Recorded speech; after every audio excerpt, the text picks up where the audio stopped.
Entonces, vamos a ver algo de teoría, ¿no? Sobre más o menos el 20% de las admisiones quirúrgicas son por un problema agudo de intestino. Y de estas, la obstrucción localizada en el intestino delgado más o menos representan entre el 60 y 85% de casos, ¿no? Entonces, dentro de las obstrucciones, la más común es de intestino delgado.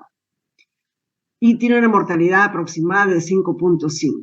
Esto está asociado generalmente, doctores, uno, a las comorbilidades del pacientito, pero también en el retraso en el diagnóstico y también retraso en el manejo, en la decisión quirúrgica, ¿no? Porque si su paciente está obstruido, va a ir ya al shock, primero hipovolémico y ya luego posteriormente al shock séptico, ¿no? Como veremos en la fisiopatología más adelante. Y el paciente puede morir, ¿no? Más o menos tiene esa mortalidad de 5.5%. Ok. Entonces, la definición ya la conocen ustedes, de tensión del tránsito intestinal, o sea, del pasaje del contenido intestinal, y que puede ser de forma completa o incompleta. Cuando es incompleta, la obstrucción se denomina suboclusión intestinal, ¿no? Acá decimos. Pero cuando es completa, es obstrucción intestinal. Su conclusión entonces es la detención incompleta y persistente del contenido intestinal.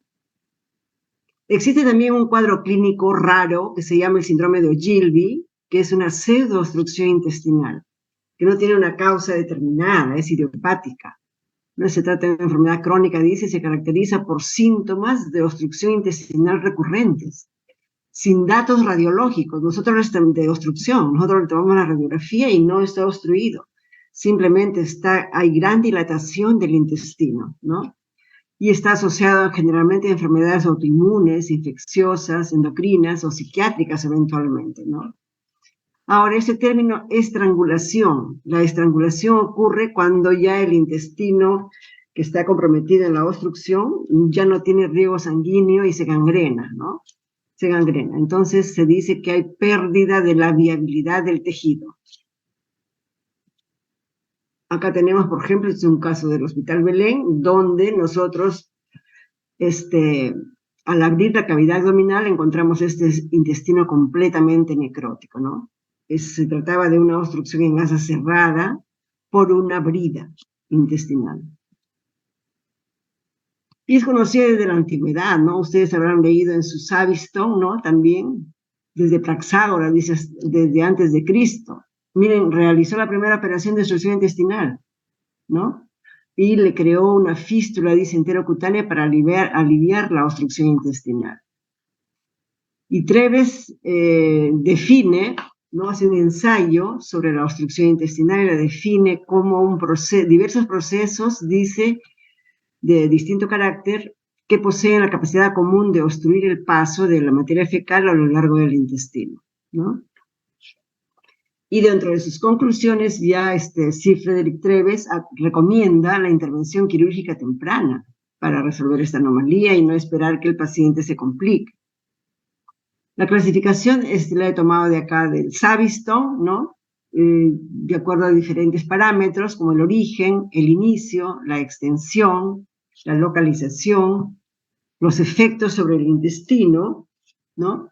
Entonces, de acuerdo al origen puede ser mecánica y no mecánica. Cuando es no mecánica se llama paralítica, es decir, que el intestino no tiene la capacidad para contraerse y propiciar el pasaje del contenido intestinal, ¿no? Por ejemplo, tenemos el hilio adinámico posoperatorio, sobre todo cuando el paciente es laparotomizado y ha habido gran manipulación de asas intestinales en el posoperatorio inmediato, generalmente en las 24 o 48 horas después, va a haber el hilo dinámico, es decir, el intestino pierde su contractilidad y el paciente se distiende, vomita, no elimina gases, ¿no? Pero es fisiológico, no hay nada que esté obstruyendo la luz del intestino. En cambio, la mecánica sí, dentro de la luz del intestino, o extraluminal también llevamos a ver, hay algo que está comprimiendo y evita o impide el pasaje del contenido hacia abajo, ¿no? Y puede ser agudo o puede ser crónico también. El crónico se refiere a episodios repetidos de obstrucción intestinal parcial o completa debido a un continuo factor de riesgo. ¿Qué más? Tenemos, puede ser el intestino delgado alto, ¿no? Afecta al duodeno y el yeyuno, o el delgado bajo afecta el yeyuno terminal y el ilion, y también de intestino grueso, que afecta cualquier porción del intestino grueso. Acá podemos tener vólvulo del ciego, vólvulo del transverso, vólvulo del sigmoides, que es el más frecuente, ¿no? ¿Qué más? Tenemos, acá también pueden ser tumores, ¿no? En el intestino grueso, que vamos a ver las etiologías precisas. Estamos viendo ahora la clasificación. Y puede ser, dice, simple cuando la luz está obstruida o estrangulada cuando ya hay compromiso vascular de las arterias que nutren al segmento del intestino comprometido. Y puede ser en asa cerrada. En asa cerrada, por ejemplo, el vólvulo es una obstrucción en asa cerrada, ¿no? Porque no hay pasaje no hay pasaje absolutamente para ninguno, ni para arriba ni para abajo. Se llama en asa cerrada.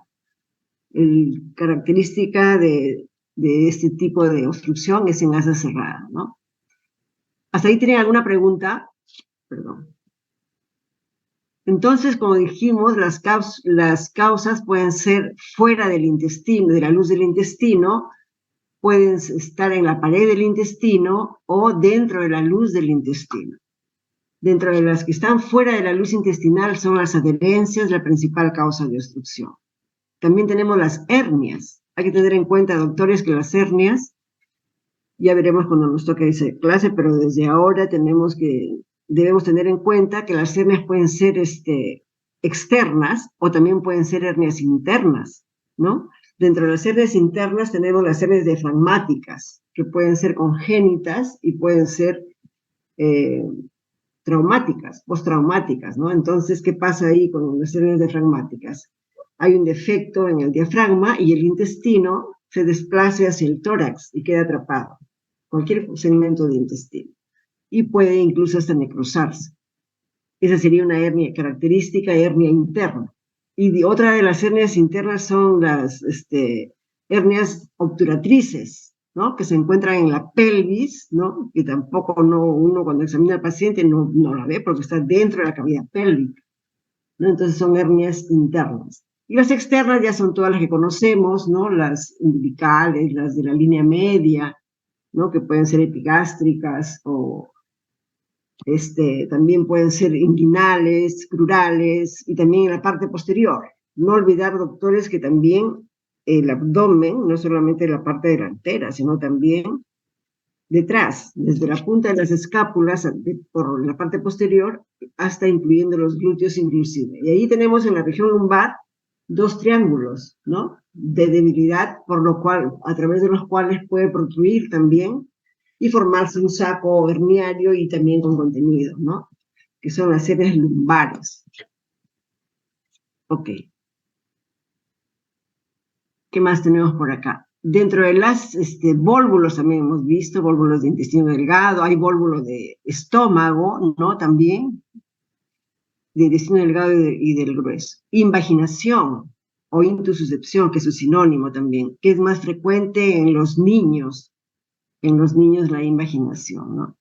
Puede ser también dentro de las extraluminales por compresión extrínseca, como tumores, ¿no? Tumores del mesenterio, por ejemplo, o abscesos del mesenterio, que comprimen la luz del intestino y provocan un cuadro obstructivo. Luego tenemos dentro de la pared misma del intestino los tumores en primer lugar, los divertículos, ¿no? Enfermedades inflamatorias, enteritis por radiación, aquellos pacientes que han sido sometidos a radiación por cáncer, ¿no? El intestino tiene un estado de inflamación crónica y provoca también obstrucción. O también puede ser secundaria a una isquemia intestinal, por ejemplo, la trombosis mesentérica, ¿no? También provoca un estado de obstrucción intestinal. O también podría ser un hematoma, por ejemplo, un trauma, ¿no? Un traumatismo de un accidente de tránsito, por ejemplo, con compresión del intestino, o por ejemplo son típicos las del chofer que va manejando y se golpea la parte del epigastrio, ¿no? Y se forman hematomas, sobre todo a nivel del duodeno, y provocan cuadros obstructivos. O intraluminales, dentro de ellas el hilio biliar, ¿no? Ya cuando vimos vesícula y vías biliares, vimos también, ¿no?, el hilio biliar, que es cuando hay una fístula entre la vesícula y el duodeno, y por ahí viaja y migra el cálculo grande y se impacta en la ampolla, en la válvula iliocecal, perdón, en la válvula iliocecal, provocando un cuadro de obstrucción intestinal típico. Besoares también, ¿no? Cosas que traga el paciente, etcétera, que también pueden formar masas intraluminales. El impacto fecal no es nada más que el paciente que está postrado generalmente, aquellos que están intubados en UCI, ¿no? Están postrados y la ampolla rectal se va llenando de heces y esas heces se endurecen, ¿no? Por eso es un impacto, tan impactadas.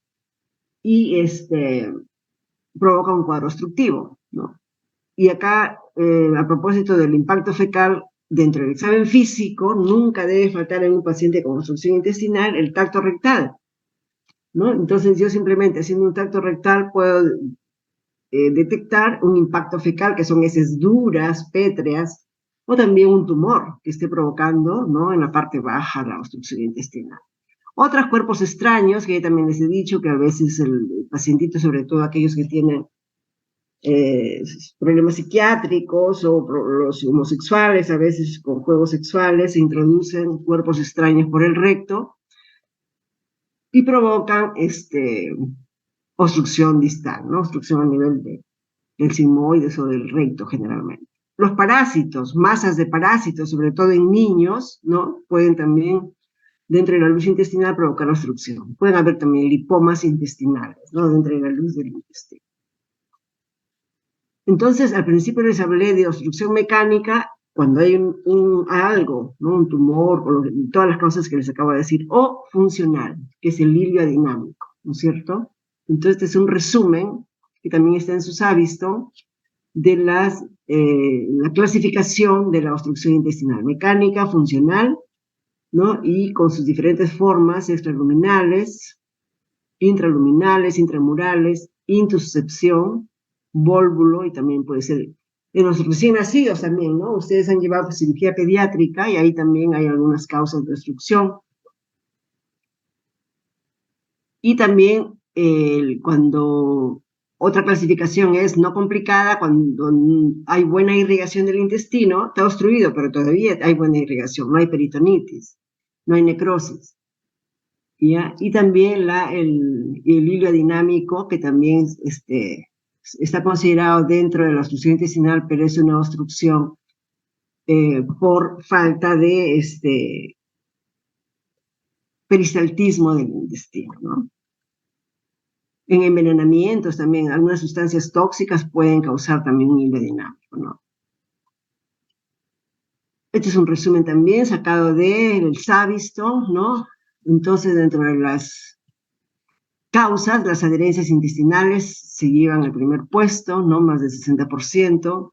Enfermedades inflamatorias como el Crohn, hernias y neoplasias, ¿no? Son además, sobre todo, de intestino delgado en adulto. Entonces, cuando vemos a un paciente que estamos sospechando, debemos primero distinguir si la obstrucción es mecánica o es una obstrucción fisiológica, o sea, un hilio dinámico. 2, vamos a determinar cuál es la causa del problema. 3, determinar si la obstrucción es completa o es incompleta. ¿Cómo diferencio cuando es incompleta? Cuando es incompleta, el paciente elimina gases todavía, ¿no? O también puede hacer deposiciones diarreicas en pequeño volumen generalmente, pero tiene todo el cuadro de distensión, de vómitos, ¿no?, de los ruidos de lucha, etcétera, etcétera. O completa. Completa es cuando ya no se elimina nada de gases ni de heces por el recto, o también hay una clasificación radiológica también para reconocer si es una obstrucción parcial o completa. La obstrucción parcial, en la radiografía de abdomen o en la tomografía, se aprecia aire en la ampolla rectal, tiene todos los signos característicos de niveles hidroaéreos, tiene las otras, lo que ustedes ya han llevado, ¿no?, en su curso de cirugía, las perlas del rosario, etcétera, ¿no es cierto? Pero hay gas en la ampolla rectal. Entonces se trataría en ese caso que de una obstrucción intestinal incompleta. Y esas son de tratamiento al inicio conservador, ¿no?, que vamos a ver más adelante. Cuando es completa, sí, el tratamiento es quirúrgico desde el primer momento que nosotros lo diagnosticamos, con rayos X, etcétera, y también de acuerdo a la semiología del dolor y de los hallazgos del examen físico, ¿no?, el tratamiento es quirúrgico inmediato. Pero las obstrucciones parciales podemos darle chance de tratamiento conservador. Si no se resuelve, sobre todo cuando son debidas a adherencias intestinales, que ya vamos a ver ahí cómo es el algoritmo para esos casos de obstrucción por adherencias. Y diferenciar si es una obstrucción simple de una complicada o estrangulada. El primer signo de estrangulación, doctores, es la aparición de signos de irritación peritoneal y además también de signos de sepsis. Y si no se soluciona rápidamente, el paciente va a shock séptico, ¿no? Entonces el paciente tuvo un cuadro obstructivo, pero tiene ya signos de irritación peritoneal. Quiere decir que el segmento que está obstruido ya está necrótico y por lo tanto debemos actuar rápidamente también, ¿no? Debemos compensar rápidamente al paciente, porque a veces nos vienen descompensados, y programar inmediatamente para cirugía. Ahora, respecto a cirugía, entre paréntesis, ¿no?,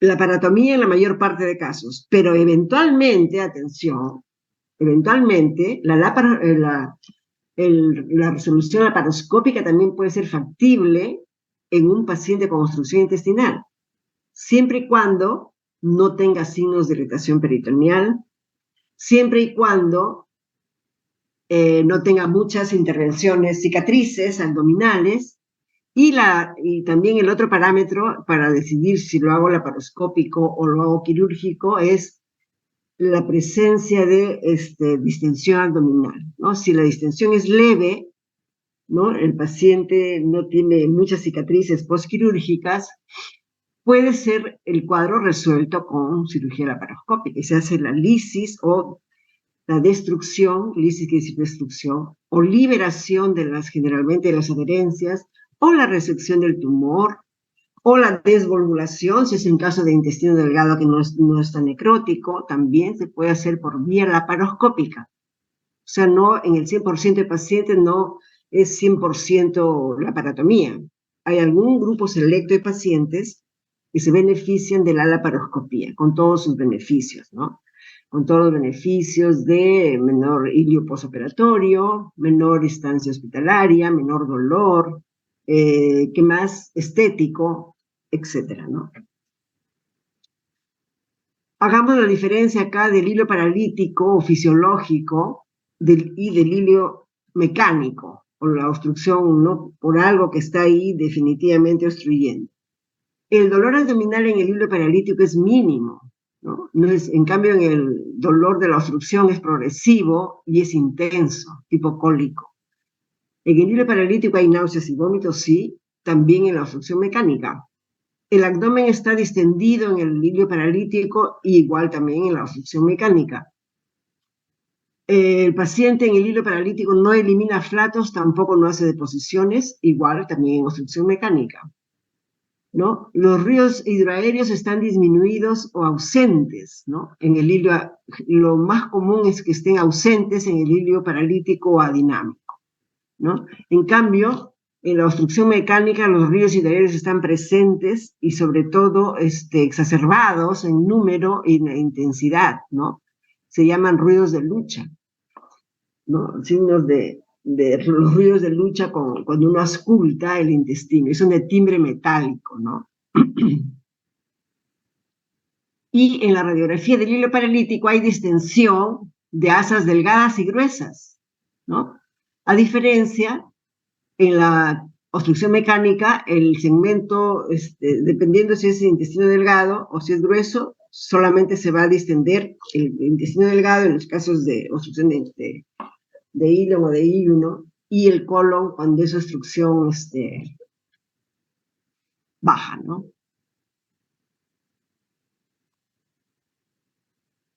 Otra cosa también, no sé, lamentablemente me parece que ustedes han sido los chicos que han llevado semiología en la pandemia. ¿Confirmar? ¿Ustedes han llevado semiología en la pandemia, doctores? Sí, doctora. Y entonces casi no han tenido chance de auscultar, ¿no? De tener a un paciente con obstrucción y auscultar y ver toda la semiología. Entonces, cuando uno ausculta a un paciente con obstrucción, va a encontrar los famosos ruidos de lucha, que son, ¿no? El paciente está sin dolor, cuando de pronto viene una onda intensa del dolor, cambia su facies del paciente, y auscultas y escuchas pues una lucha, sí, por eso se llama ruidos de lucha, ¿no? Un montón de ruidos ahí exacerbados, que durará pues un minuto y luego pasa. ¿Qué ha pasado? ¿Qué ha sucedido ahí? El intestino trata de vencer con esos movimientos propulsivos, ¿no? De vencer la obstrucción.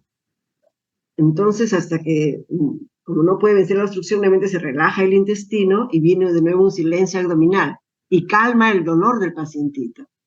Y luego viene otra onda de dolor, ¿no? Toma ímpetu el intestino para tratar de vencer la obstrucción y encuentran los famosos ruidos de lucha. Y son de timbre alto. De timbre alto es cuando ustedes auscultan, es como si estuvieran así rasgando la cuerda de un violín, así igualito, ¿no? Bien, bien finitos se escuchan los ruidos. Esas es las características semiológicas cuando uno hace la auscultación del paciente. Y también está en su sábisto, ¿no es cierto? En donde va a haber acúmulo de líquido, ¿no? De lo que uno consume, o también de lo que se forma dentro, ¿no? Del organismo, la saliva, ¿no? La secreción gástrica, miren la cantidad del volumen del jugo pancreático, la bilis y del intestino delgado. Más o menos casi 10 litros de líquido se forman en el intestino, desde la saliva inclusive, y se absorben durante 24 horas, ¿no? En cambio, en el paciente que está obstruido, esto va a quedar atrapado dentro del intestino, no se va a absorber y por lo tanto el paciente se va a deshidratar, ¿no? Se va a deshidratar.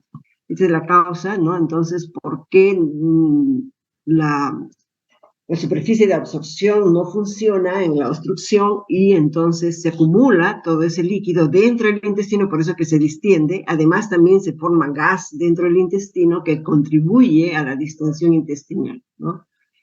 Y también el paciente, cuando está distendido, uno pues puede ver, ¿no? El abdomen completamente, ¿no? Los pacientes que son delgaditos, pues un abdomen prominente, ¿no?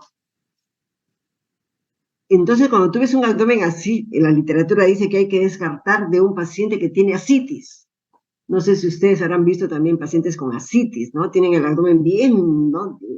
Prominente, pero no es porque está obstruido, sino porque está el líquido acítico acumulado en la cavidad abdominal. A diferencia de lo que ocurre en la obstrucción, que es toda esta cantidad de jugo gástrico, pancreático, etcétera, que ha atrapado dentro del intestino y no se absorbe, provocando deshidratación, ¿no? Entonces, no hay movimiento intestinal, hay ausencia de motilidad, ¿no? Eso va a provocar distensión, pérdida de agua y electrolitos y va a provocar alcalosis, miren, atención, ¿ah? Alteraciones del equilibrio ácido básico en el paciente, ¿no? Alcalosis, disminuye el potasio, disminuye el cloro, deshidratación. La deshidratación, si el paciente deshidratado, no va a haber, el riñón no va a tener que filtrar y va a entrar en insuficiencia renal aguda. Primero liguria y si no lo hidratas, anuria, ¿no? Y además también por acá pues, hay vómitos. Otra de las características de la obstrucción es vómitos, ¿no? El vómito, eso también va a ser, contribuir a la pérdida de los líquidos y aumenta también la presión intraabdominal, la distensión, el edema del intestino, ¿no? Hace que el abdomen esté prominente y aumente la presión intraabdominal. al aumentar la presión intraabdominal, los hemidiafragmas van a estar elevados hacia arriba y los pulmones van a perder su capacidad, ¿no? Entonces va a haber hipoventilación, que es característico también. Entonces el paciente, para compensar, va a tener taquimia. Entonces acá también, cuando la distensión propia provoca cambios a nivel de la irrigación de la pared del intestino, provocando isquemia, y si no se soluciona rápidamente, va a la necrosis e incluso hacia la perforación. Cuando se perfora, va a haber pues peritonitis y a partir de ahí sepsis, ¿no? Y shock séptico también eventualmente si no se soluciona rápidamente, ¿no? También todos los líquidos atrapados y las bacterias que normalmente están dentro del intestino, ¿no? Va a haber más proliferación bacteriana y además esa distensión del intestino va a provocar lesiones a nivel de la mucosa del intestino, ¿no? Perdón, de la submucosa, perdón, de la mucosa, sí. Lesión de la mucosa intestinal. Entonces las bacterias que están en la luz intestinal viajan por los vasos sanguíneos de la submucosa hacia el torrente sanguíneo provocando sepsis, ¿no? Esa es la famosa translocación bacteriana, que es otro de los cambios dramáticos que ocurren en la obstrucción intestinal. ¿Hasta ahí han comprendido, por favor? Si tienen alguna pregunta, por favor, vayan anotando y al final hacemos la... Por acá creo que hay un chat. No, a ver el chat, qué cosas le están preguntando algunos alumnitos. La fisiopatología, entonces, ya hemos estado hablando de estasis intestinal, ¿no es cierto? Va a provocar distensión, va a provocar, para vencer la obstrucción, aumenta la peristalsis, ¿no? Aumenta la presión intraluminal, más secreción intestinal porque no se absorbe y menos capacidad de absorción. Y también va a haber una estasis circulatoria, ¿no? Aumenta la presión venosa dentro de la pared del intestino, va a haber hipoxia, van a haber focos hemorrágicos, necrosis, ¿no? Y también permeabilidad, va a haber, como dijimos, las bacterias pasan hacia el torrente sanguíneo y provocando translocación bacteriana y eventualmente también necrosis del intestino, perforación y peritonitis. El intestino necrótico per se ya causa peritonitis, ¿no es cierto? Ya causa peritonitis. Y peor se agrava cuando este intestino necrótico se perfora en algún punto y todo el contenido está cae dentro de la cavidad abdominal, provocando pues una catástrofe, ¿no? En el pacientito. Ahora, la clasificación es dependiendo de diferentes parámetros, ¿no? Si es que es dependiendo de clasificación topográfica, aplicable sobre todo, dice, las oclusiones mecánicas de intestino delgado y de intestino grueso. De intestino delgado se habla cuando es alta desde el duodeno hasta la primera asa del yeyuno. Y del intestino delgado baja desde la primera asa yeyunal hasta la válvula ileocecal, ¿no? Y luego viene ya la obstrucción de intestino grueso. Y según el nivel de la obstrucción, altas cuando la obstrucción asienta, dice, en el duodeno y las primeras asas yeyunales, igual también. Y según su forma evolutiva, esto también es bien importante, agudas se instalan bruscamente y crónicas se instalan en forma progresiva. Por ejemplo, ¿en qué etiología se presentará una obstrucción crónica? A ver, voluntarios. Baruch, wake up. Baruch. Doctora, buenas tardes. Sí, a ver. ¿Has estado atento?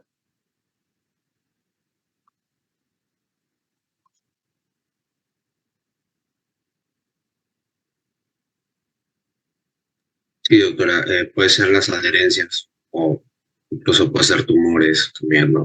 Son de larga edad. A ver, tumores, copita. Adherencias también. O sea, vamos a adherencias. Ya, a ver. Las adherencias generalmente, claro, por ejemplo, una enfermedad inflamatoria intestinal, te dan cuadros a repetición, ¿no? Te dan cuadros a repetición de su oclusión intestinal. Y las agudas, por ejemplo, un hilo biliar, es aguda, ¿no? Porque el cálculo cae dentro del duodeno, viaja por el intestino y se impacta inmediatamente en la válvula ileocecal. Es un ejemplo de aguda, ¿no? La otra aguda es los vólvulos. Una vez que ¿no? que se torsiona el intestino delgado o el grueso, inmediatamente se instala todo el síndrome obstructivo que acabamos de manifestar con todos sus signos y síntomas que estamos viendo, ¿no? Y las crónicas del ejemplo clásico, Baruch, y para todos, es el de los tumores, ¿no? De los tumores que van creciendo, ¿no? Dentro de la pared del intestino y paulatinamente provocan cuadros suboclusivos a repetición.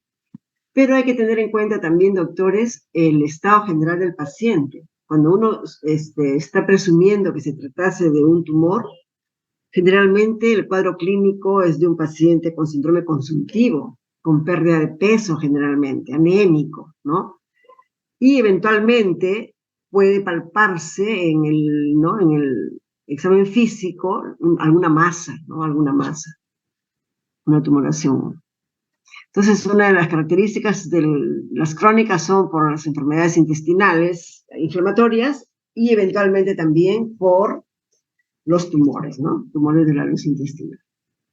Entonces, hablábamos de la clínica, dolor, ya hemos dicho, cólico característico. El dolor cólico viene en ondas, una onda que va subiendo así de intensidad y va bajando de intensidad. Y viene una línea de, cuando ya el intestino deja de contraerse, el paciente ya no tiene dolor en ese intervalo. Y nuevamente viene otra onda de dolor, ¿no? Hasta que pasa nuevamente y viene una onda sin dolor. Entonces, la característica del dolor cólico, esa es la característica del dolor cólico, en ondas, ¿no? Distensión abdominal, mientras más baja sea la obstrucción, la distensión va a ser más prominente, más evidente, ¿no? Mientras más alta sea la obstrucción, la distensión va a ser menor. Mientras más alta sea la obstrucción, los vómitos van a ser los iniciales, van a ser más precoces los vómitos. Cuando la obstrucción es baja, los vómitos son más tardíos, ¿no? Son más tardíos. Y también no hay eliminación de gases y heces, ¿no? Es otra de las características. Pregunta, señor, ¿cuándo ha sido la última deposición? Te dice 2, 3 días. ¿Elimina gases? Es una de las preguntas claves en la anamnesis. Usualmente no eliminan gases. Pero hay que tener en cuenta, doctores, atención, que en algunos pacientitos pueden todavía están obstruidos en algún punto del intestino, pero pueden eliminar el contenido intestinal que quedó después del punto de la obstrucción. Y el paciente hace deposición, pero está obstruido. Entonces, todas esas cosas debemos saber interpretarlas cuando hacemos la anamnesis, ¿no? Y de acuerdo también al examen físico. Una de las características de la obstrucción intestinal alta son los vómitos, su característica, predominio de vómitos. La media, vómitos y distensión abdominal, generalmente a nivel de la parte central del abdomen, ¿no? Y en la obstrucción intestinal baja, generalmente la distensión es periférica, hacia los flancos, ¿no? O sea, las partes laterales. Entonces, dolor abdominal es el síntoma es la primera manifestación de obstrucción, doctores, el dolor abdominal. En el hilo mecánico, o sea, cuando hay una causa evidente, palpable, es intermitente, como les decía, ¿no? El dolor en ondas, dolor tipo cólico. Ahora, también eventualmente puede haber un hilo mecánico complicado, donde hay dolor intenso, dice desde el principio, y es continuo o también con exacerbaciones, ¿no? Y lo que hemos dicho al inicio también, o por ahí, el hilo adinámico, ¿no? Que generalmente puede ser por respuesta a la manipulación, ¿no? Una laparotomía, o también se presenta como respuesta a los medicamentos que se colocaron durante la anestesia también, ¿no? pueden propiciar una respuesta metabólica, ¿no? Una respuesta metabólica al trauma quirúrgico. Ese es el hilio adinámico, ¿no? La característica del hilo dinámico es que el dolor es poco intenso y es continuo, no es en ondas, no es cólico, es sordo y es difuso, ¿no? Atención, esto también es importante, por ejemplo, es una flecha, dice, cuando hay shock hipovolémico o séptico, el dolor disminuye y hay signos de irritación peritoneal, ¿no? La mayor parte de nuestros pacientitos doctores vienen a la emergencia ya complicados, ¿no? Rara vez es un paciente que viene no complicado. ¿Qué más? La otra de las características. De origen reflejo pueden ser anáuseas y vómitos, ¿no? Pueden ser tempranos. Mientras más alta sea la obstrucción, los vómitos van a ser más precoces, ¿no? Y si son tempranos, generalmente la causa es mecánica. En el hilio simple dice hay vómitos de gran volumen, ¿no? Pues los vómitos del intestino delgado generalmente son verdosos y los vómitos del intestino grueso, o sea, de la obstrucción baja, es fecaloide, ¿no? Que es color marrón, así oscuro como la chicha de jora y fétido, ¿no? Bien. El paciente si tiene vómitos y como hemos visto que hay un hilo dinámico que no permite la asimilación, la absorción de todos los líquidos que se forman desde la saliva hasta el intestino, ¿no? Están estancados ahí, entonces va a haber deshidratación, ¿no? Como vimos en la fisiopatología, con sed intensa y oliguria. Por eso que dentro del manejo, una cosa fundamental en el pacientito es colocarle una sonda de Foley para diuresis horaria y ver si estamos hidratándole adecuadamente. La distensión abdominal también es, ¿no? En el hilo dinámico dices difusa, ausencia de heces, de eliminación de heces y gases cuando la obstrucción es completa.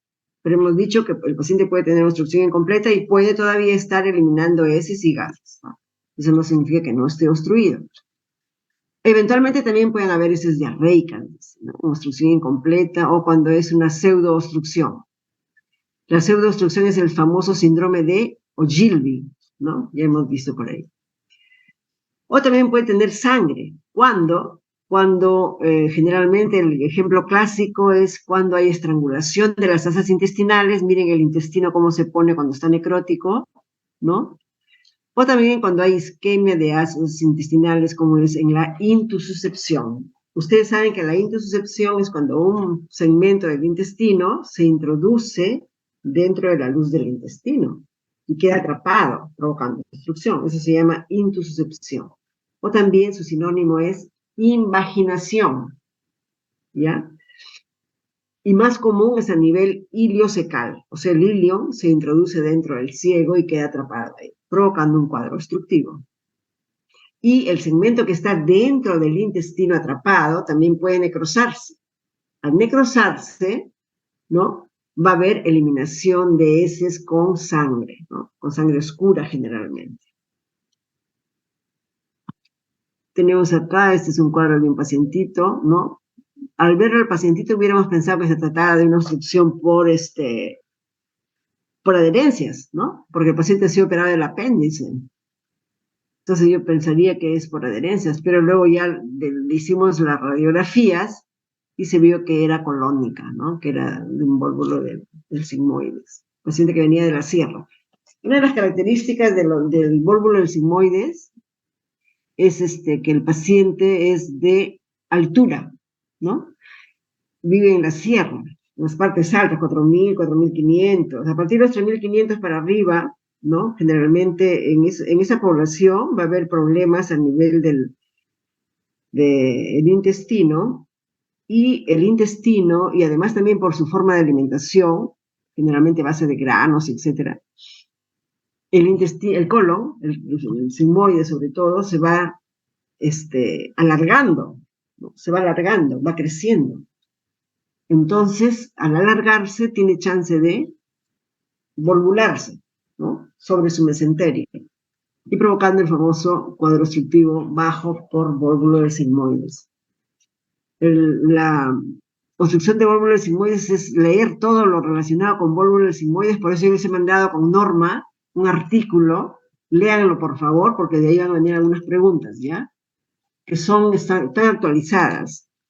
Y es lo que ocurre en una obstrucción por válvulas sigmoides, ¿no? Otra de las causas, como les decía, también son las hernias, ¿no? Miren, acá tenemos una hernia estrangulada. ¿Cómo distinguir una hernia que no está complicada, o sea, no estrangulada, de una hernia que está estrangulada? En la hernia no estrangulada, tienes la masa ahí, la tumoración, pero no hay cambios en la coloración de la piel, ¿no? Cuando la hernia está estrangulada, o sea, el intestino que está dentro del saco herniario, ya comenzó a gangrenarse, la piel se va a tornar primero roja, luego se va a poner violácea, ¿no? Violácea. Y muy dolorosa a la palpación. Entonces, hernia estrangulada, ahí vemos cambios en la coloración de la piel. Quiere decir que ya el intestino que está dentro de ese saco herniario está necrótico, ¿no? Entonces, acá tenemos un resumen, ¿no?, de la semiología, del hilo mecánico simple, del complicado, y del hilo dinámico, ¿no? Basado en el dolor abdominal, los vómitos, distensión y si elimina o no elimina gases. Ok. Acá tenemos un válvulo de intestino, otro válvulo de intestino delgado, ¿no? A veces cuando el intestino está así violáceo, al desvolvularlo, o sea, al destorcerlo, y al haber reperfusión, o sea, ya le llega riego sanguíneo a las heces intestinales, pueden tornarse normales nuevamente, ¿no? Y ya no hay necesidad de resecarlo.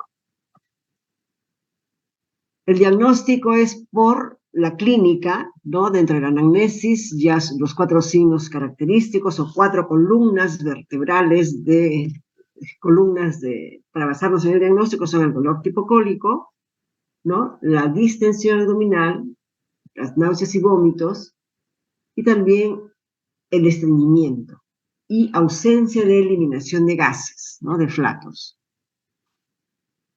Cuando el pacientito tiene dolor cólico continuo, tiene fiebre, hay signo de irritación peritoneal, quiere decir que ya el intestino está necrótico, está estrangulado.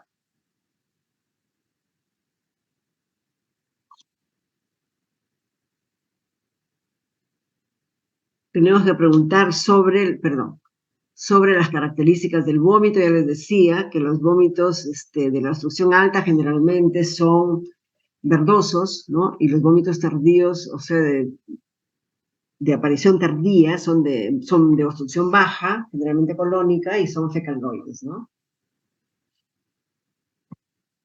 Preguntar siempre por cirugías previas, ¿no? Por postración, paciente que está mucho tiempo, ¿no? Por ejemplo, pacientes que tienen secuelas de un EBC y están postrados en la cama, no tienen ningún movimiento, etcétera. Entonces, en ellos pueden formarse los famosos fecalomas, ¿no? O sea, la masa de heces en la ampolla rectal que provoca un cuadro obstructivo y que el tratamiento simplemente consiste en llevar al paciente a quirófano, ponerle anestesia raquidia o en silla de montar también, saddle block, y extracción manual de toda esa masa, ¿no? 2 kilos de heces duras, pétreas, que está condicionando la obstrucción intestinal, ¿no? Preguntar por enfermedades inflamatorias ¿no?, previas del intestino, si ha tenido tuberculosis pulmonar, ¿no? Y que eventualmente puede tener tuberculosis intestinal, y la tuberculosis intestinal puede dar obstrucción por adherencias también.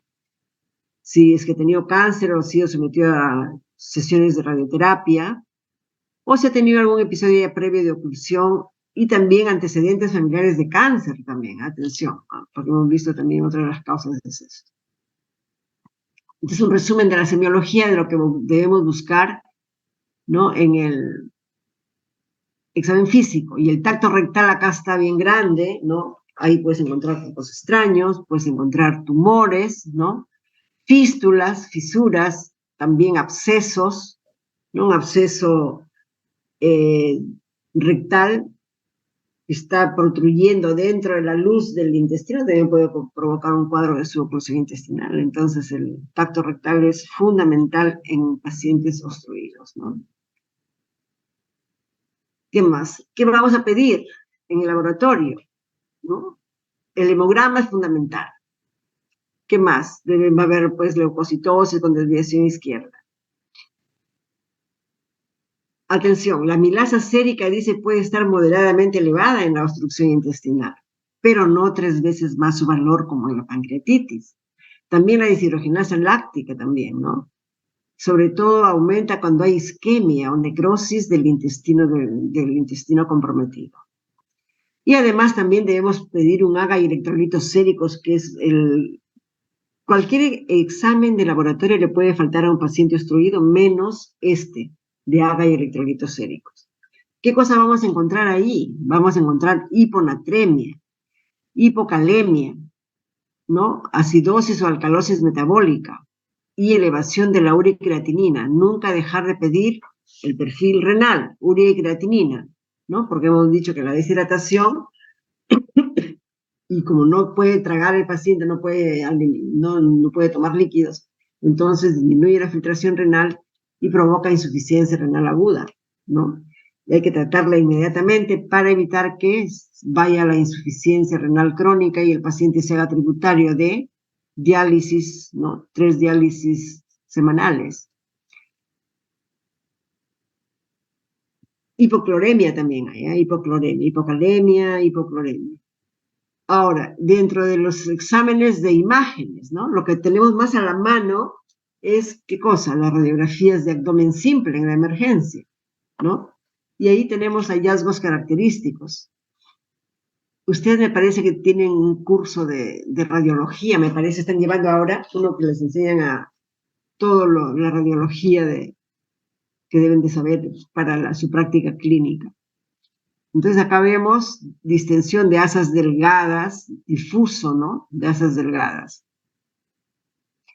¿Por qué sé yo que son de asas delgadas? Porque vemos acá, estoy acá con mi flechita, ya, con mi mouse, vemos acá estas imágenes que son las válvulas conniventes, ¿no? Dentro de la luz intestinal tenemos las válvulas conniventes.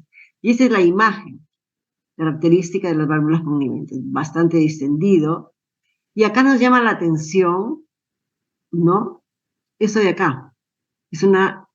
¿Qué es? Es una imagen de calcificación, ¿no? De calcificación. Vemos acá también arriba, atención, por acá vemos aire dentro de la vía biliar, ¿no? Esta es una obstrucción característica de un hilo biliar.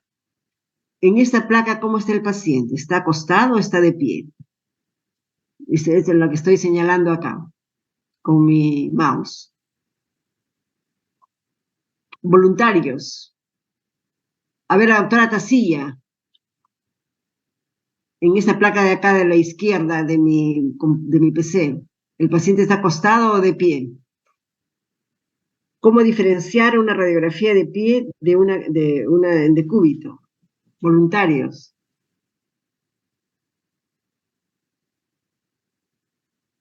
¿Están escuchando o están durmiendo?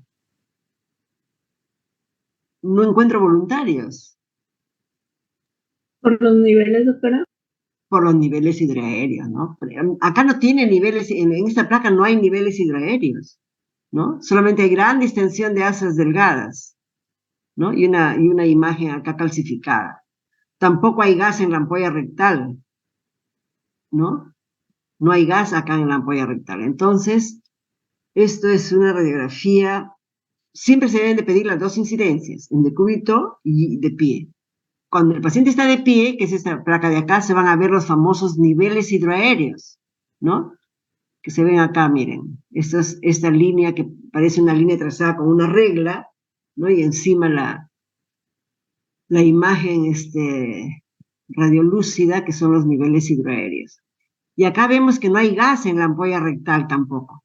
El gas se ve igual una imagen negra, así como esto, pero acá, ¿no? Acá, a nivel del coxis, ¿no? Acá vemos igual también, esta es una obstrucción de intestino delgado, ¿no? Difusa con sus válvulas conniventes presentes.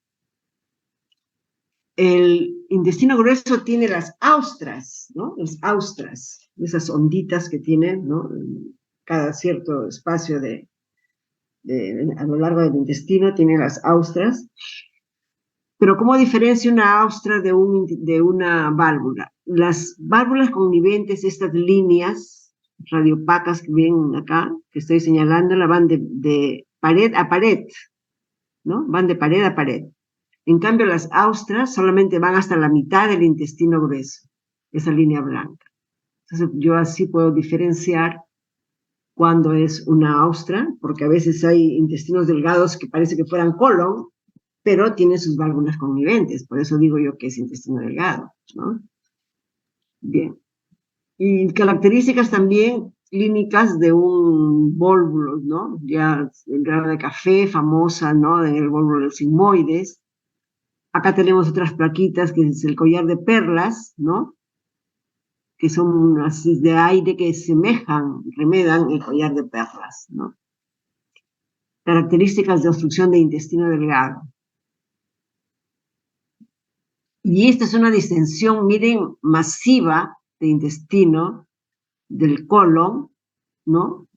Pero es un síndrome de Gilbey, no es un vólvulo del sigmoides, es un síndrome de Gilbey. Atención. Entonces, ahí tenemos que ver, pues, toda la semiología, ¿no? Para decir esto es una obstrucción mecánica o es una obstrucción fisiológica. Esa es una gran dilatación del marco colónico. Cuando hay una gran distensión así, puede incluso perforarse el intestino, ¿no? Puede perforarse el intestino. Es una imagen intraoperatoria de un vólvulo no complicado, está volvulado, pero está rosadito. Y acá ya está necrosándose, ¿no? Con gran edema, etcétera, etcétera. Y con zonas de necrosis. Este es un vólvulo de colon transverso completamente gangrenado. Ahora, esta es una placa, dentro de los estudios de imágenes también podemos tomar placas, por ejemplo, un tránsito intestinal, ¿no? En un pacientito que tiene cuadros suboclusivos a repetición, yo le puedo tomar un estudio de tránsito intestinal con contraste hidrosoluble. Y nos puede dar imágenes, ¿no? Por ejemplo, acá, de defectos de llenado del intestino, que generalmente es por neoplasias, ¿no? Por neoplasias.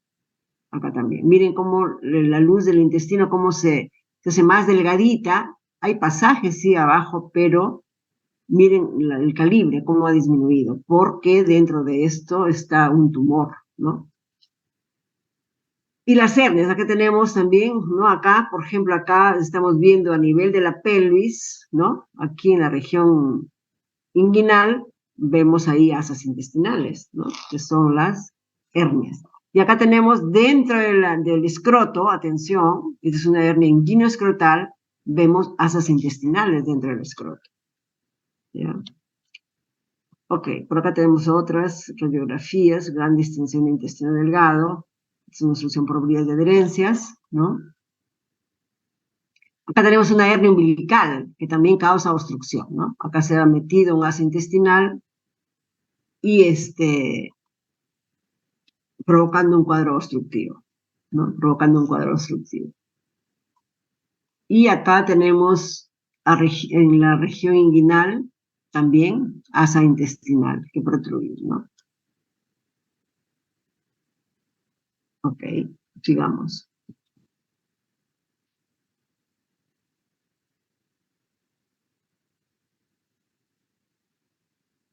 Esta es una obstrucción en asa cerrada, ¿no?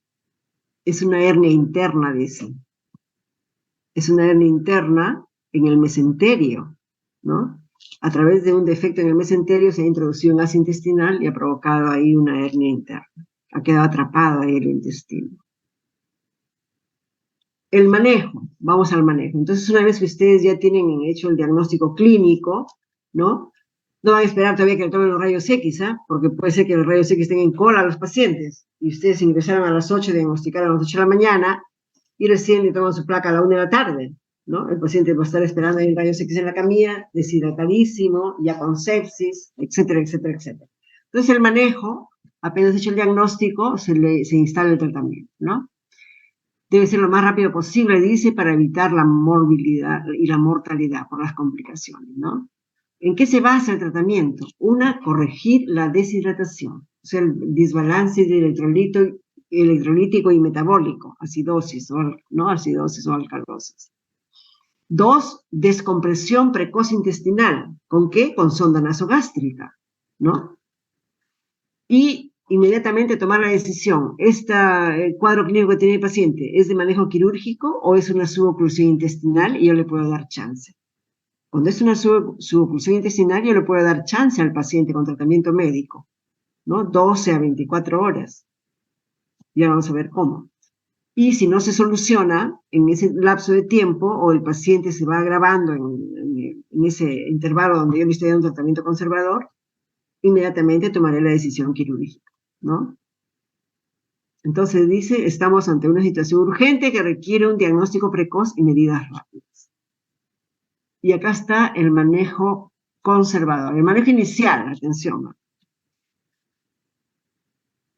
Reposición de líquidos. Inmediatamente el paciente, su NPO, su sonda nasogástrica para aspiración, ¿no? Y reposición de pérdidas de la sonda nasogástrica con lactato de Ringer, atención, y la reposición con solución salina, ¿no? ¿Y hasta cuánto debemos hidratar? Nuestro objetivo de la hidratación debe ser que el paciente orine 0.5 mililitros por kilogramo de peso por hora.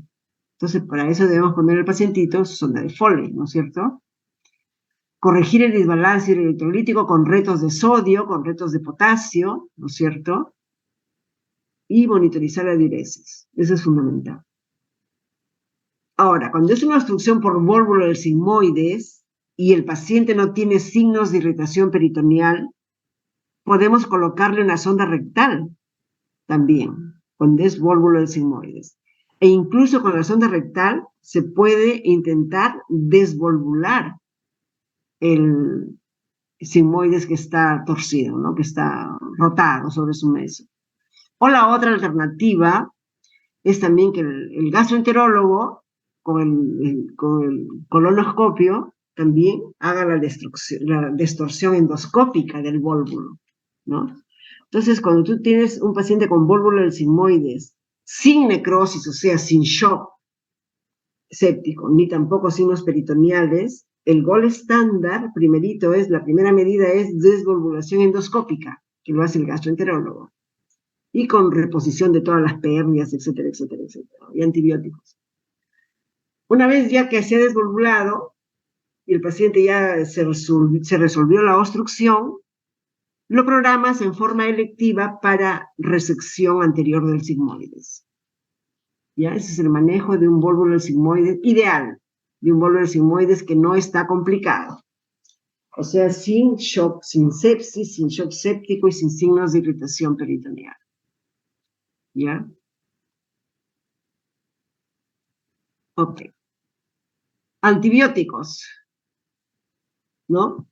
Los antibióticos, dice, debe hacerse siempre que haya datos de isquemia o previo a la cirugía urgente. Dice, en el resto de casos su uso es controvertido. Pero generalmente en nuestros pacientitos, doctores, casi el 95% ya llega candidato a antibiótico terapia, no antibiótico profilaxis. ¿Ya? ¿Qué damos? Dice cefalosporina con actividad anaerobicida.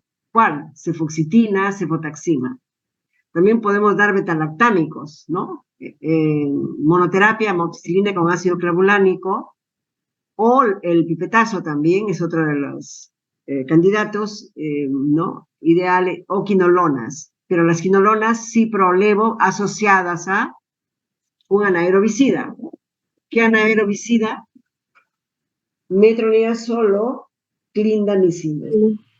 Metronidazol o clindamicina. En infecciones graves, dice, se recomienda los carbapenems, ¿no? ahí vamos de frente, el paciente grave, un paciente inmunosuprimido, un paciente diabético, o que consume corticoides, me voy de frente a los más, ¿no? Que están en el top de cobertura de espectro de bacteriano, que son los coronavirus, ¿no? O también asociamos clindametro más un aminoglicósido, clindametro más una cefalosporina de tercera, puede ser ceftriaxona, ¿no? O clindametro más una fluorquinolona también, ¿no? Podría ser la otra alternativa. Atención, en relación a los aminoglicósidos. Los aminoglicósidos, o sea, la gentamicina, ¿no? O la micacina, que son excelentes, ¿no? Sobre todo para gérmenes gram negativos, ¿no? Pueden ser nefrotóxicos. Entonces, una de las condiciones para dar aminoglicósidos es que la función renal esté ok, que la uricreatinina esté en niveles normales. Jamás dar un aminoglicósido en un paciente con uricreatinina elevada, ¿ya? Pregunta de examen también. Ok, sigamos. Entonces ya hice el diagnóstico, ya tomé sus placas, ya hice el diagnóstico. Entonces, ¿qué hago? Inmediatamente dejo mis indicaciones. Primero, NPO. 2, sonda nasogástrica con aspiración y reposición de las pérdidas de la sonda nasogástrica con lactato de Ringer. ¿Por qué le doy lactato de Ringer? Porque el lactato de Ringer tiene todos los electrolitos, doctores. ¿Ya? Hidratación parenteral, ¿no? También con lactato Ringer. O puede ser también con cloruro de sodio al 0.9%, pero tengo que agregarle potasio. En relación a potasio también, atención, si el paciente está con la uricreatinina elevada, no dar potasio, porque también el potasio es nefrotóxico cuando está comprometida la función renal, lo agrava más. Entonces tengo que tener, para agregar potasio, tiene que estar la uricreatinina normales también, ya atención. Sonda Foley permanente, ¿no? Diuresis horaria ideal, 0.5 mililitros por gramo de peso por hora. Monitoreo de funciones vitales, ¿no? Si el paciente está inestable, colocar catéteres para medir la presión venosa central y también la presión en cuña de la arteria, pulmonar, ¿no? O un acceso arterial. Y solicitarle todos los análisis, la batería, hemograma, hematocrito, haga electrolitos, urea, creatinina, glucosa, orina completa, grupo sanguíneo y RH, porque este pacientito va a ir también a quirófano, ¿no? Y si ponte por ahí al hacer alguna maniobra, una lesión y sangra el paciente en quirófano, pues por lo menos debo tener uricreatinina grupo sanguíneo ya identificado. Y pedirle todo para su riesgo quirúrgico. Radiografía de tórax, su EKG también, ¿no es cierto? Y acá dice, cuando hay indicios de cuadro infeccioso, iniciar el tratamiento antibiótico, ya lo hemos dicho, ¿no? De modo profiláctico, pero con dosis terapéuticas, dice. La preparación preoperatoria se completa en el menor tiempo posible a fin de no empeorar el pronóstico. Mientras más tiempo esté el paciente obstruido, sin ser operado, más se va agravando el pronóstico, ¿no? ¿En qué se basa el tratamiento quirúrgico? En primer lugar, tenemos, 1, aliviar la obstrucción. 2, descomprimir el intestino dilatado, ¿no? Porque hemos dicho que el intestino dilatado provoca síndrome compartimental. 3, prevenir la obstrucción recurrente si es posible, ¿no? ¿Qué hacemos de acuerdo a los hallazgos operatorios? En caso de adherencias, hacemos la lisis de las adherencias. Se llama enterolisis o también se llama liberación de adherencias, ¿no? O adhesiolisis, o sea, ADH intermedia de adherencia, adhesiolisis, quiere decir liberación de las adherencias. ¿Qué significa? Que todo lo que está adherido o pegado, entre comillas, se va separando, ¿no? Se va liberando y queda todo el intestino libre de las adherencias. Si es vólvulo, hacemos la desvolvulación, ¿ya? Desvolvulación. Si es que es un hilo biliar, o sea, el cálculo atrapado en la válvula ileocecal, hago ordeño. El ordeño significa sacarlo de la válvula ileocecal hacia el ilion distal, y una vez que está ahí, más o menos 10, 20 centímetros de la válvula ileocecal, hago una pequeña incisión en el ilion, ¿no? Y saco el cálculo. intestino. Y rafío, hago la sutura del intestino, ¿no? Si es que es un tumor, se resecará el tumor y se dará la anastomosis terminal, ¿no? Si hay metástasis, atención, si la obstrucción será solamente una ostomía derivativa. Ya no, ahí no es una cirugía curativa, ¿no? Porque ya hay metástasis. En caso de necrosis intestinal, resección y anastomosis, ¿no? O también eso va a depender, o una ostomíadis, dependiendo del estado general del paciente. ¿A qué me refiero con esto? Si el paciente está en shock séptico, la cirugía debe ser el mínimo tiempo indispensable. Entonces ya no me dará chance de hacer la anastomosis, ¿no? Sino que haré una ostomía, ¿no? También, una ostomía. Dependiendo será una ileostomía, si es que es del intestino delgado, ¿no? O una colostomía. Si es que hay necrosis, además, se acompaña, una vez que he resecado la parte, ¿no? He decidido hacer ostomía o anastomosis, hago un lavado de cavidad peritoneal y luego cierre de la pared abdominal por planos. Atención, cuando hay gran necrosis intestinal, gran contaminación intestinal, ¿no? Y sobre todo si el problema ha sido por una trombosis mesentérica, ¿no? Una trombosis de la arteria mesentérica que ha condicionado el cuadro obstructivo y la necrosis del intestino, ¿no? En esos casos, eventualmente se hace control de daños nada más, o sea, control de la contaminación abdominal. Reseco el segmento necrosado,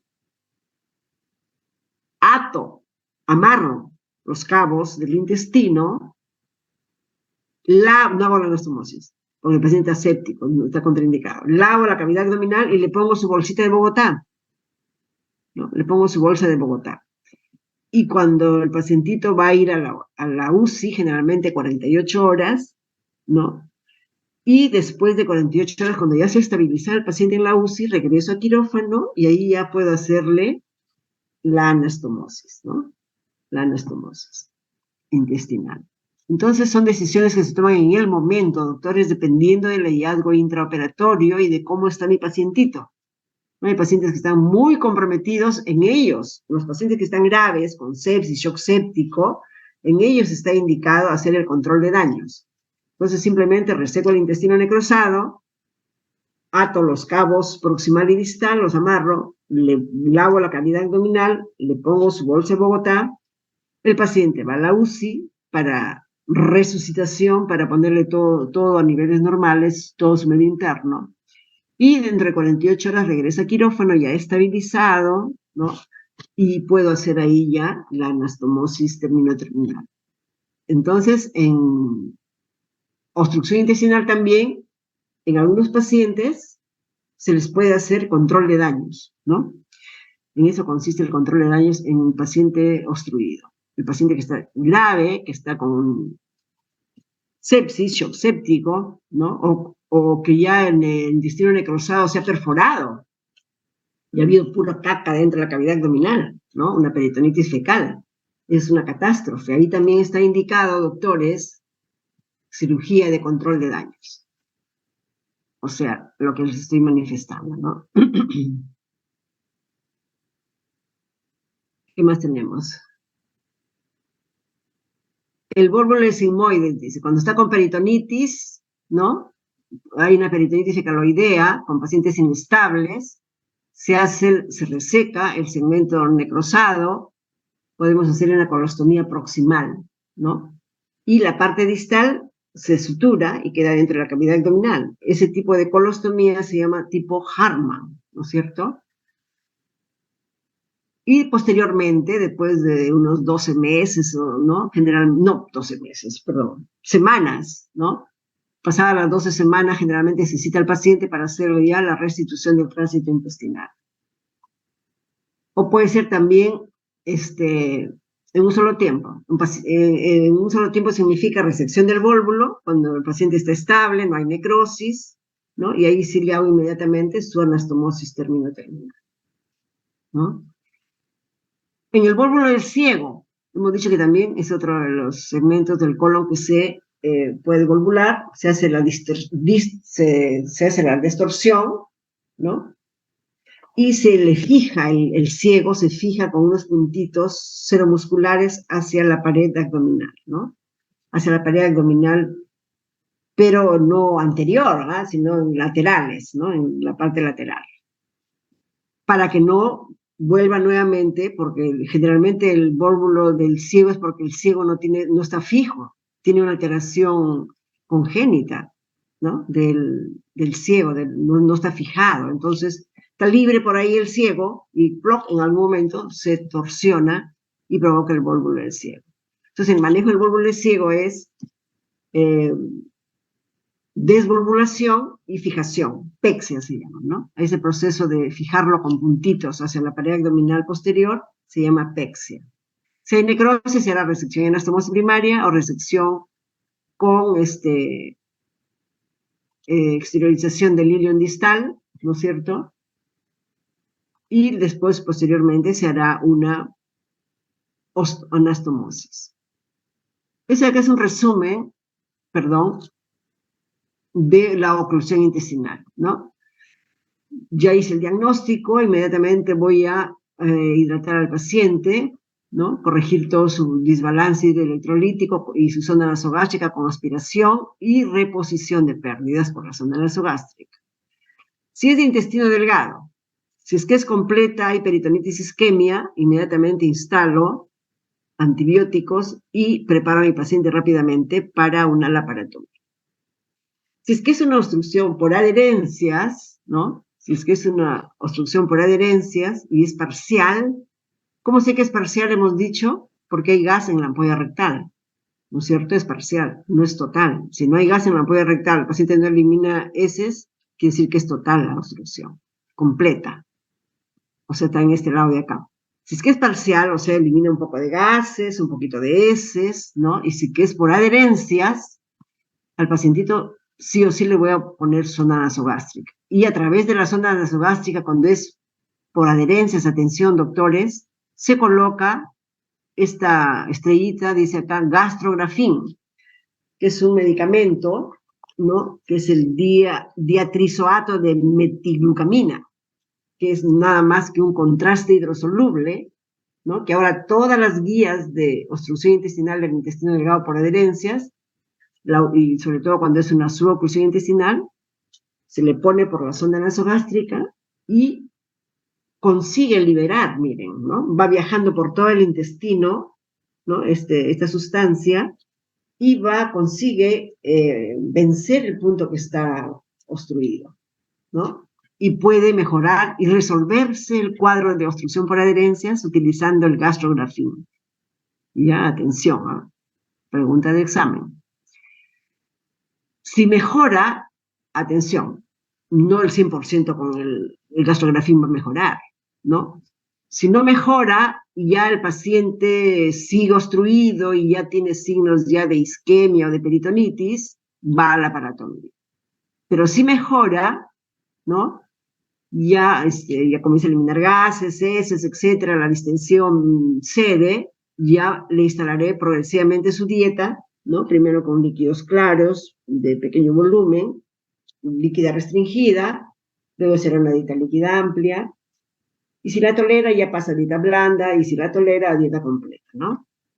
Y será un tratamiento etiológico, dice. Ahora, si es que es del colon, tenemos que buscar la etiología. Es un tumor, es un vólvulo, ¿no? Y debemos solicitar acá un TAC abdominal, ¿no? Una TAC abdominal. Dice acá, si la obstrucción es completa, sin peritonitis, y es por un tumor, cirugía, ¿no? Laparotomía. O también, atención, existe ahora, el gastroenterólogo puede colocar una prótesis vía endoscópica, o sea, a través, ¿no? Con el colonoscopio, colocar una prótesis que venza el punto de la obstrucción y que permeabilice el intestino que está obstruido, ¿no? En el Hospital Belén no tenemos eso todavía, ¿no? Atención, todos van a la laparotomía. Y si está completa, dice, con peritonitis, sí o sí la laparotomía, ¿no? Si la obstrucción es parcial, ¿no? Tratamiento etiológico y cirugía programada, o sea, electiva. Este es el resumen, doctores, este es el algoritmo de manejo de la obstrucción del intestino delgado y de la obstrucción colónica.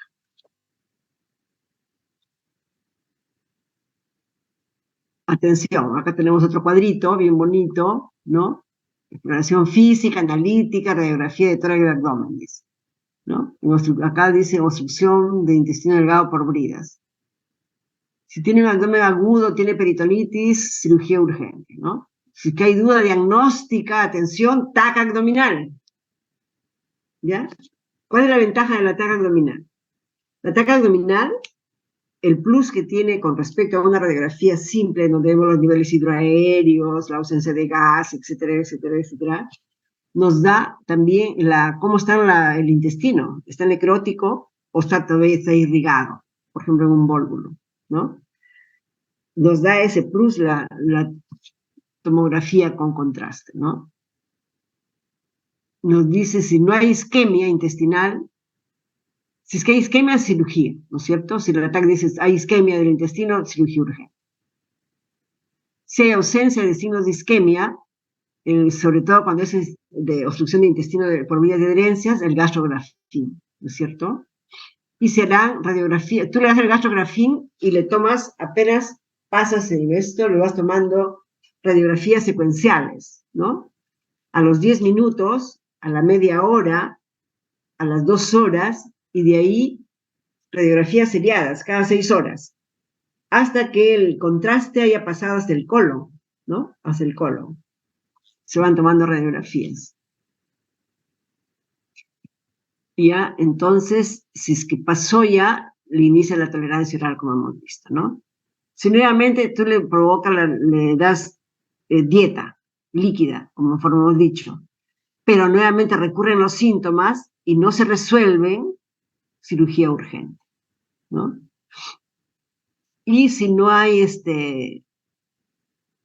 efecto del contraste en ciego, o no ha llegado el contraste hacia el colon, ¿no es cierto?, también es una cirugía urgente. Quiere decir que el gastrografín no ha sido efectivo y que el paciente debe ser operado sí o sí. Entonces, ¿cómo veo yo clínicamente si el gastrografín está actuando bien, ¿no? El dolor ha disminuido, la distensión va disminuyendo. ¿Por qué? Porque el pacientito ya comienza a evacuar gases y también heces, ¿no es cierto? Eso quiere decir que sí o sí se está resolviendo la obstrucción por adherencias. Ya, este es otro algoritmo para bridas, ¿no? Igual historia clínica, tacto rectal, etcétera, etcétera. Predictores clínicos de estrangulación. ¿Cuáles son? Signo de irritación peritoneal, signos clínicos de sepsis, shock séptico. Le tomamos su plaquita de abdomen, ¿no? Si está dudosa, si es de alto riesgo, TAC abdominal. Si está dudosa por acá y de bajo riesgo, observo acá a mi pacientita. ¿Cómo lo observo? No lo estoy mirando, ¿no? Tengo que hidratarlo, tengo que ponerle sonda nasogástrica, tengo que ver cómo está orinando, todo lo que hemos dicho en el manejo del pacientito obstruido. Si tiene signos de estrangulación, la paratomía STAT, ¿no es cierto? Si es que es por vía de adherencia, ya igualito, ¿no? Manejo médico, sonda nasogástrica por 24 horas, y acá le ponemos el gastrografín. Si se resuelve, se da de alta al paciente; si no se resuelve, va a cirugía. Y esto de acá es un plus de ostomías, ¿no? Que también lo vimos en cirugía 1, que pueden ser utilizadas cuando el paciente está grave, está con sepsis, con shock séptico, y no podemos, está contraindicado hacer anastomosis terminal. Entonces ahí tenemos que hacer esto, ¿cierto? Si que fue a nivel, podemos hacer una cecostomía, si fue, ¿no?, a nivel del ciego, o una colostomía en el colon ascendente, dependiendo del segmento comprometido, ¿no? O una colostomía, cuando hago una resección del sigmoide, le hago acá una colostomía. Cuando yo exteriorizo 2 asas intestinales, el asa proximal, o sea, la que trae todo el contenido intestinal, y el asa distal, las exteriorizo hacia afuera, o sea, tiene doble boca, se llama de Hartmann, procedimiento de Hartmann, o operación de Hartmann, ¿no? También puede ser resección y anastomosis terminal. Cuando el paciente está estable, no tiene sepsis, no tiene signos de irritación peritoneal. Paciente estable. Resección y anastomosis. Si está grave, sepsis, irritación peritoneal, intestino necrótico, Hartmann. Resección del segmento comprometido y colostomía tipo Hartmann, es decir, exteriorizo la boca proximal y la boca distal, ¿no? Etcétera, etcétera. Ahora, estas serán transitorias, estas ostomías, esta colostomía es transitoria. Generalmente a los 3 meses, ¿no? Se le cita al paciente para hacerle ya la restitución del tránsito intestinal. O sea, se anastomosa el cabo proximal con el cabo distal, ¿no? No es que el paciente va a estar toda su vida con su bolsa y el pobre. Puede hacerse por vía abierta, por vía laparoscópica también, ¿no? Puede hacerse también en asa, ¿no? En asa, una ostomía en asa, queda de esta forma. Por una parte, en la parte proximal va a salir el contenido intestinal y por la parte distal simplemente va a eliminar moco. Se llama fístula mucosa. Indicaciones de una colostomía definitiva. Atención, ¿eh? Cáncer de recto, obstrucción de sigmoides, también generalmente por cáncer del ano, y trauma rectal. El trauma donde ha habido destrucción del recto, en algunos accidentes de tránsito, caídas a horcajadas, etcétera, o agresiones, ¿no? Por ejemplo, esos malditos delincuentes, ¿no? Que a la víctima pueden provocarle un trauma rectal, también podrá ser candidata a una colostomía derivativa, ¿no? Perdón, definitiva.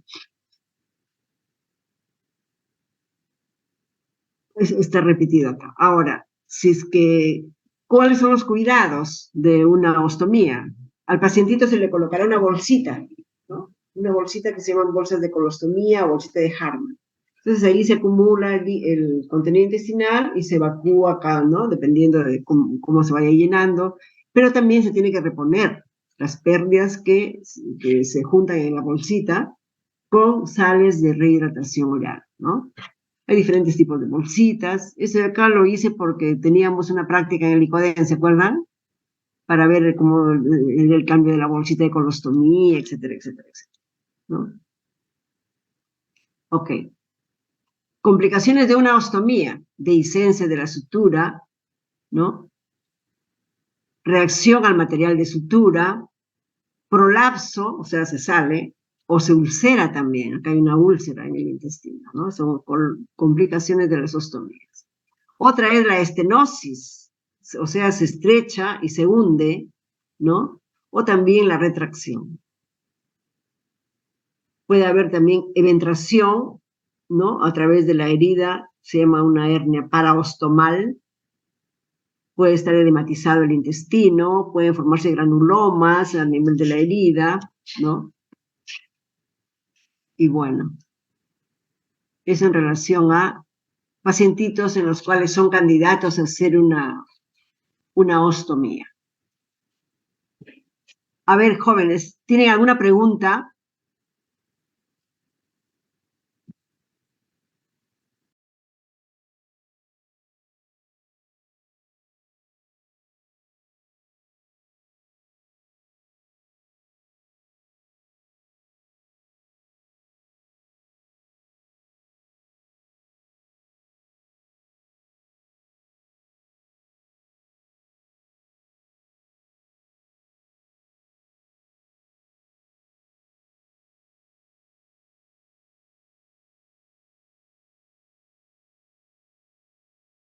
Llegaron los viajeros. A ver, ¿alguna pregunta, jóvenes? A ver, doctor Carvajal Alba, o doctora Carvajal Alba. Sí, doctora, sobre Berta, el disturbio. Una preguntita. Sobre el ¿Cuál disturbio. sería el manejo de una pacientita que viene con un cuadro de obstrucción por adherencias, ¿no? Y que está estable hemodinámicamente? ¿Cuál sería el manejo? Número 1. La hidratación. Ya. Número 1 es NPO. No puede NPO. comer nada porque lo va a vomitar, ¿no es cierto? Ya. 2, hidratación parenteral. ¿Qué más? ¿Qué más, Carlos Tan? Doctor Carlos Tan, ¿está? Carlos, despierte. Por favor, prendan todos prendan para tomar una fotito. Sus camaritas. Baruch, wake up. Prendan sus camaritas. A ver, doctor José Contreras. Ya, la doctora dice que le va a poner en NPO, le va a poner su hidratación parenteral. ¿Qué más? ¿Qué más en el manejo, doctor Contreras? José Contreras Castillo.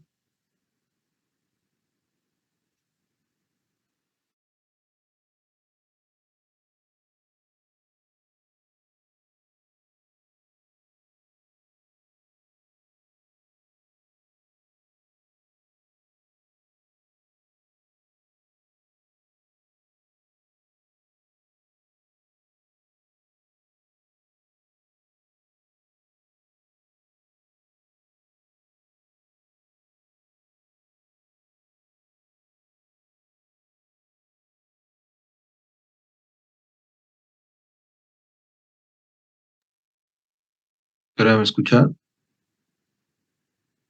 No, no logro escucharla. ¿Me escucha No se usted? le, no se le escucha, doctora. Sí. Sorry. La doctora dijo que una Ah, paciente joven con obstrucción por adherencias, ¿no? Que está estable, que no tiene signos de peritonitis, ¿no? Dijo que le ponía en NPO y que le ponía su hidratación parenteral. ¿Qué más le coloca, doctor Cuentas Enrique, en el manejo? ¿Qué más le indicas? Acabo de decirlo. Lo hemos enfatizado todavía varias veces. A ver, voluntarios. Ni un Doctora, voluntario. Sí. doctora, también sería colocar lo que es la sonda nasogástrica para reposición de la reposición y la hidratación que puede ser con lactato rin, hidrocloruro de sodio al 0,9 más potasio, ¿no? Muy bien, doctora.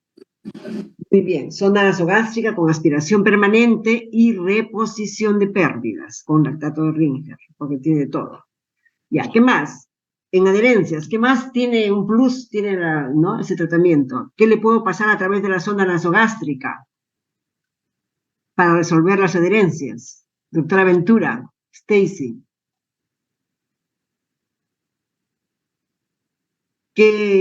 ¿Qué medicamento? Jean Paul Rodríguez, ansioso de contestar, por ahí lo veo.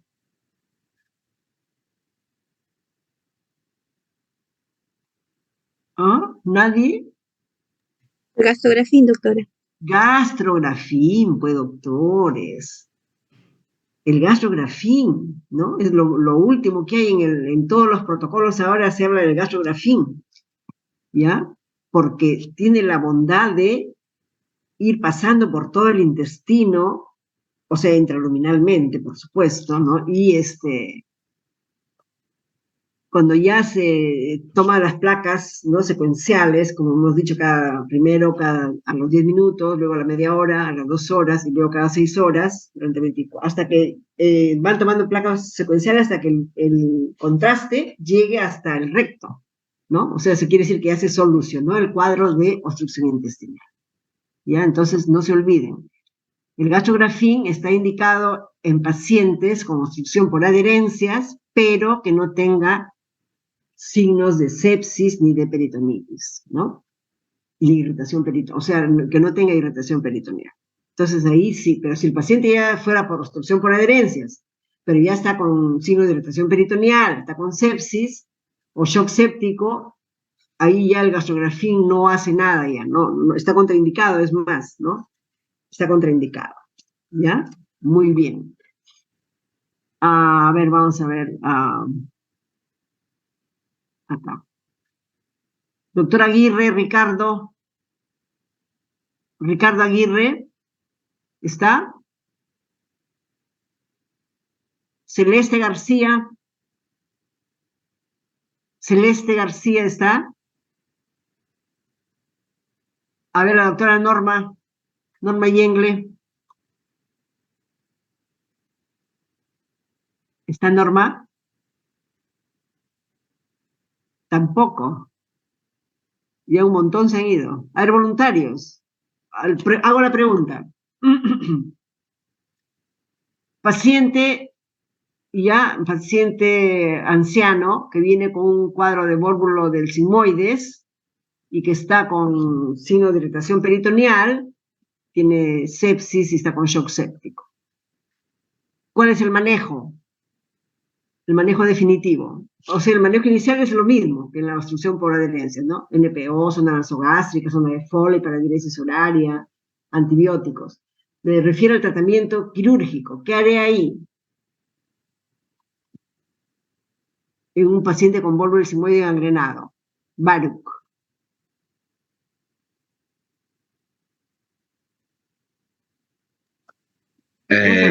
La parotomía, doctora, cirugía.